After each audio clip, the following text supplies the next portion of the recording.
बनारस से आवत लोग पंडित जी लोग गंगा आरती ओकर जवाबे नहीं खे कि कतना बेजोड़ हो एगो दू गोला के राखल गइल बा 22 तारीख के सुदर्शन यादव जहानाबाद आ निर्मला यादव है उत्तर प्रदेश से हमरा के आदेश मिली कि का काम है बेरा बा हमनी के डिपार्टमेंट बांटल बा अलग अलग कैटेगरी बांटल बा तो जौन आदेश मिली वो आदेश के अनुसार हम आदेश होने से लेके आई।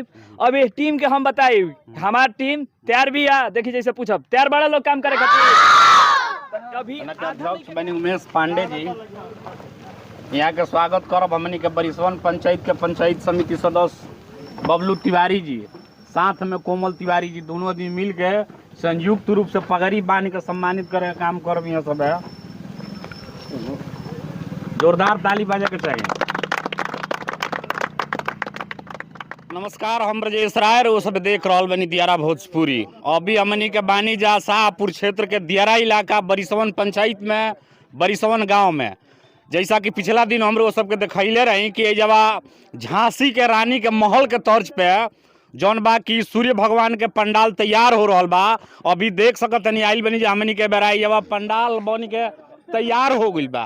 देख लीजिए कितना सुंदर बढ़िया मनोहर दृश्य बा। हम बता दीजिए इसे पूजा तो हर गांव में होला लेकिन जितना भव्य तरीका से बरिसवन गांव में होला शायद हमनी के शाहपुर पंचायत में ऐसा पूजा कहीं ना होला माने जौन पूजा बरिसवन में होला। ताही ये जब कमेटी के मेंबर लोग बोलो हमनी के जाने के प्रयास करब जा आखिर कब जौन बा के उद्घाटन बा का तैयारी बा का बाकी रह गई बा। तो पिछला दिन भी हमनी के आई रही जा। सबसे पहले अपन परिचय दे दी। सुरेश चौबे एगो बेतारवा वाला में थोड़ की बोले वाला हई हम ना बढ़िया बोले नहीं रहुआ। तो ये जो हमनी के आई रही जा कारीगर कहाँ के आई रहन कतना अथी रहे तमाम चीज के हमनी के जानकारी ले लेनी जरूर से।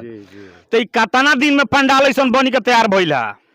एक करीब करीब हमारा बुझाता कि 1 महीना 22 दिन में 22 दिन। हाँ।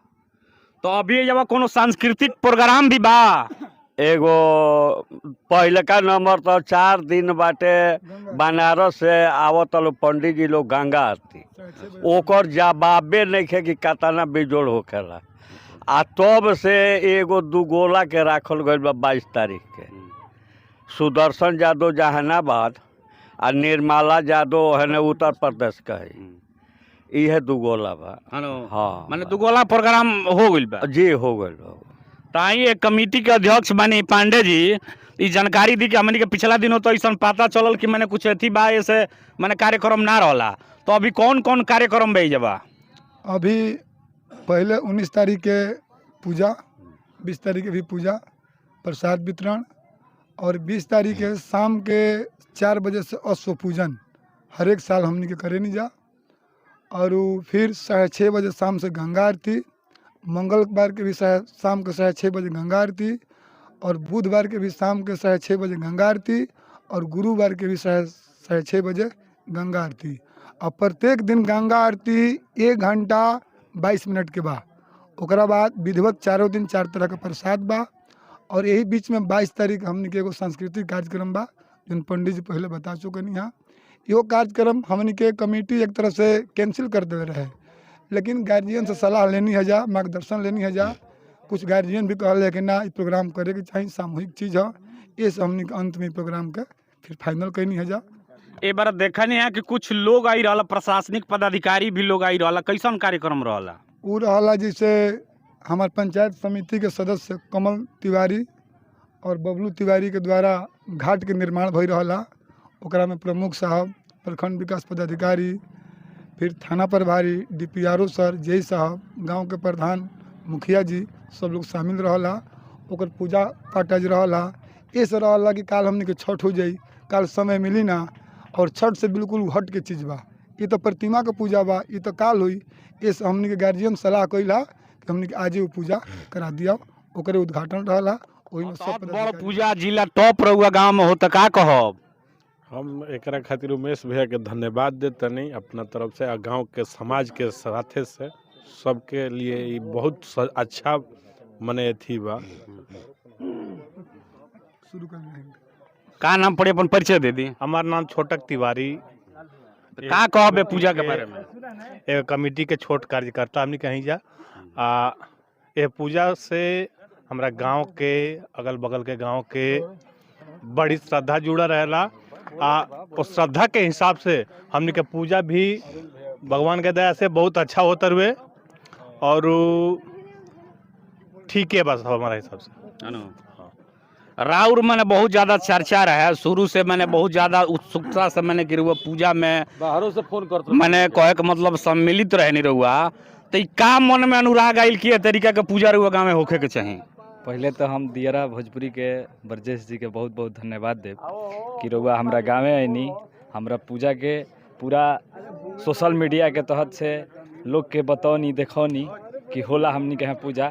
हमनी के यहाँ मतलब एगो हमनी के मन में लालसा भइल शुरू में 2010 से, तो 10 से सब लोग हमनी के जुड़ल बनी जा। तो ये पूजा के लेके हमनी के मतलब बाबा के सूरज बाबा के इतना हमनी पर मतलब एक तरह से कहल जाओ कि कृपा बा कि हमनी के उनका बस गोड़ लागे नहीं जा, श्रद्धा से मन से आत्मा से मेहनत करे नहीं जा जितना मतलब। हाई देखिए हाई छोटकी टीम भी है, हाई लड़का बड़े। हाँ ये लड़का माने हर एक साल रहुआ तो साल आइल बनी, आगे भी माने बहुत दिन से भी होता। यह लड़कन के बल पे पूजा होला। हती हती इहे कुल लेकिन हाँ आगे बाड़े से लड़का और देखा आई देख ली यहाँ सबके का नाम बाज देख ली हई गेदा बुतुरु कुली बाड़े सो आ यही लड़कन के दम पे तहत बड़ पूजा यहाँ के का नाम बा जे देख ली हई गेदा गेदी कुली जन हती हती लड़का बाड़े सो इहे लड़का हतहत बड़ पूजा के मैंने अपना कपार पर ले ले बड़े सो देख ली। देखिए आधा लड़का सुबह से खट रहल बड़े सा, बोरिक में माटी भरे के बा, चुने के बा, तो जैसे कि जौन भी काम करे के बा। ये देखिए एक तरह से एक टीम के हम हेड हैं, तो एक टीम के हमरा के आदेश मिली, अध्यक्ष साहब के ओर से हमरा के आदेश मिली कि का काम है बेरा बा। हमनी के डिपार्टमेंट बांटल बा, अलग अलग कैटेगरी बांटल बा, तो जौन आदेश मिली वो आदेश के अनुसार हम आदेश होने से लेके आई। अब ये टीम के हम बताई हमार टीम तैयार भी आ, देखिए जैसे पूछब तैयार बड़ा लोग काम करे खातिर। अभी आधा लड़के गायब बड़े कहे से कि सुबह से काम करत रहे है तो घर चल गई बड़े, खई है पी है जानकारी रहल है, लेकिन घर में थाक थूक के सुते फिर शाम में आ जाई हैं। 3 बजे ये लोग के हाजिरी भी आ, ये लोग के नाम लिखल बा, आ जाए के बा। ये लोग के अपन अपन डिपार्टमेंट बा, अब बालू भरे के हो गई, काम हो गई, घाट पे पानी मतलब कहीं साफ करे के बा। हमरा कहला के बस आदेश देवे के बा कि काम होई तो बस होई। खाना खा के आइल बड़ा लोग माने सबसे बड़े अगर कहल जाई पूजा के छठ पूजा के महत्व दिहल जाई हमनी के माने अध्यक्ष साहब के ओर से चाहे केहू के ओर से भी सबसे बड़ा अधिकार है के बा, यही लइकन के बा। अच्छा एगो बात और बताई, जैसे में कि दुर्गा पूजा गांव के लोग परेशान बा कि भाई दुर्गा जी के पूजा आइल तो चंदा कटाए लगल, से दुर्गा जी के पूजा बीतल तो कहीं लक्ष्मी पूजा चंदा कटाए लगल, फिर कहीं का हो तो छठ पूजा आ गई चंदा कटाए लगल। गांव के लोग कितना चंदा दी, सरकारों को तो कुछ चंदा देवे के चाहिए। मतलब हमनी के गाँव से उम्मीद ज्यादा रखे नहीं जा, सरकार के पास मतलब हमनी के पाने जीवानी यहाँ के जौन भी बा नोटिस अपन पहुँचा देनी कि हमनी के पूजा करत हैं जा, उन्हें से आदेश मिल जाला। यह हमनी खातिर सबसे बड़ माने सौभाग्य बा, मिल जाला, सब चीज़ मिल जाला, कहीं रुकावट ना होला। लेकिन गांव के जौन सहयोग बा हमनी के चंदा काटे के ना पड़े, बस हमनी के निमंत्रण के तहत रसीद लेके घरे घरे जानी जा कि हमनी के पूजा करते हैं जा। एकरा बाद चंदा सादा रसीद ना, ऊपर टकाई की 21 रुपया 51 रुपया कुछ ना, सादा, और वो पे ऑटोमेटिक चंदा आके ऑटोमेटिक पूजा से एक दिन पहले ही कुल लोग रेला मतलब दे जाला। केहू से कहे के ना पड़े कि तू हमरा के हाथ ना दी हो, ना कहे नहीं जा। आज तक मुंह नहीं खींचा खोल ले, मुंह ना खोलब जा, और कभी मैंने भविष्य में जरूरत भी नहीं है। गांव हमनी के ले आके ऑटोमेटिक बाहरी से भी चंदा आवेला, धमोल से आवेला, मतलब अगल बगल के गांव भी कुछ चंदा दे जाला। मैंने सब पानेपुर मैंने अगल बगल गांव के ही बहुत बड़ा सहयोग बा। गांव के तो सहयोग बढ़ले बा, गांव तो अपना हाथ पर पूजा ले बा, लेकिन जौन बगल के गांव बा एकरा के बहुत बहुत धन्यवाद देव हम सोशल मीडिया के तहत कि वो हमनी के बहुत बढ़न सहयोग देला।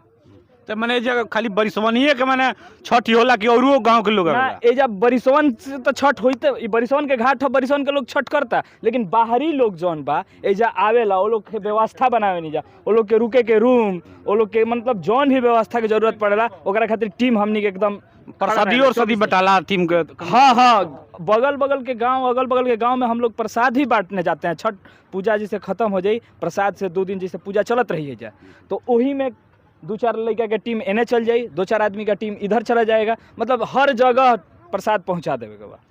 हाथाना बड़ माने आयोजन बा, तो ई कैसे व्यवस्थित कैसे होला? आखिर माने कहीं कार्यालय होई, कहीं न कुछ व्यवस्था तो होई नो। कार्यालय हमनी के इजे बा। कहाँ बा कार्यालय? ए जे नदी घाटे पर कार्यालय रहला। आई तनी देखल जाओ यहाँ के कार्यालय, देख ली ए जब फोटो लागल बा, माने कहल जाला कि 2010 से जब पूजा हो रहल बा, 14 साल में व्यवस्था बा। तो जब माने ई पंडाल कुल देखतनी, ई कब ई पंडाल कैसन फोटो कुल लागल बा? ई 2010 में हमने के पूजा का स्थापना कैनी जा, और 14 से हमने के पंडाल का फोटो बा।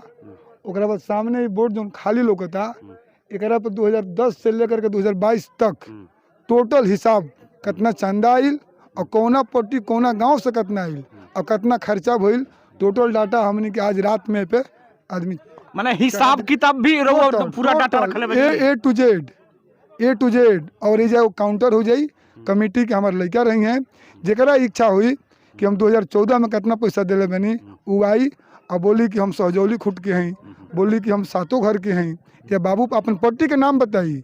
लड़का तुरंत हमार पट्टी निकाली, देखी राउर चंदा 1000 रुपया, तब उनका याद आई कि हाँ हम 2014 में 1000 रुपया दिले रही।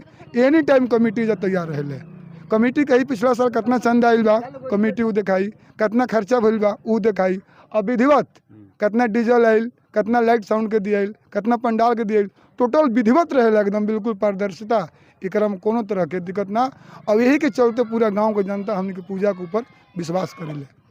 देख सकतनी कि कितना बढ़िया मैनेजमेंट बा जब के यहाँ के का नाम बा कि 2010 से पूजा के स्थापना भइल बा, तब से लेके अभी तक हर उ डाटा जौन हिसाब किताब बा के कितना चंदा देले बा, कौना साले कितना खर्च भइल बा, कितना इनकम भइल बा, तमाम डाटा जब विस्तृत रूप से जानकारी बा। यहाँ के का नाम बा जे बोर्ड पर लगा दिया, जौना से जे केहू भी अमूमन व्यक्ति आके ए जब के हिसाब किताब देख सकता, केहू से पूछला के जरूरत नहीं के। ए जब माने बोर्ड पर लगा दिया कि भाई रउआ अगर कितना चंदा दिले बनी 2014 में कितना दिले बनी, 2015 में कितना दिले बनी, तमाम डाटा जब मौजूद बा। यहाँ के का नाम बा अध्यक्ष महोदय के कि तमाम डाटा जौन बा कि जब बोर्ड पर लाग जाई, केहू भी व्यक्ति आके अपन डाटा जब देख सकता। देख ली दान पेटी भी रखल भी आ, तमाम जौन हिसाब किताब के सामान बा ए कार्यालय में मौजूद बा। देख सकतनी कि जब पीछे में प्रसाद भंडार कक्ष भी बा, देख ली बहुत सुंदर तरीका से जब व्यवस्थित,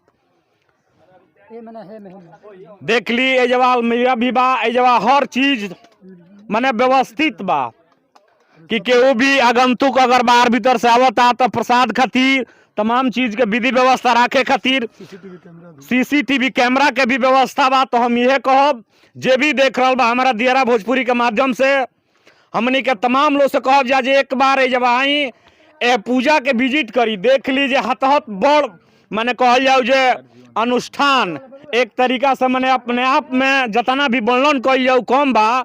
माने सरस्वती पूजा, दुर्गा पूजा, ए तमाम से इतर कहल जाओ जो छठ पूजा हमनी के दियारा क्षेत्र में बरिसवन गांव में ए तरीका के माने कि आयोजन बरिसवन गांव में। अपन परिचय दे दी। हमार लाल भूषण तिवारी नाव हो, बरिसवन गांव के रहने वाला है।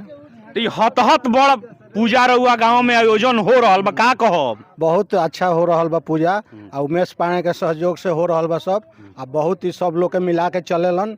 ऐसे इनका चलते बहुत एथी होता है। यहाँ के बीडीसी लोग बहुत एथी कैल है, आ घाट बनावल हलो, बहुत घाट सुंदर हो गई बा। अब छठ मैया के बहुत अच्छा से पूजा हुई। पूजा भैया के ही जमीन में होला, और भैया के बहुत सारा आशीर्वाद रहेला। पिछला साल भैया के 51,000 रुपया चंदा इजरा है, कलकत्ता भैया के रहनी पहलों परिचय से भैया।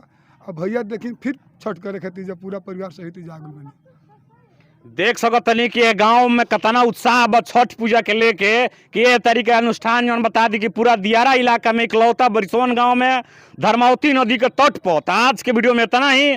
हम ब्रजेश राय, देखत रही दियारा भोजपुरी। बहुत बहुत धन्यवाद।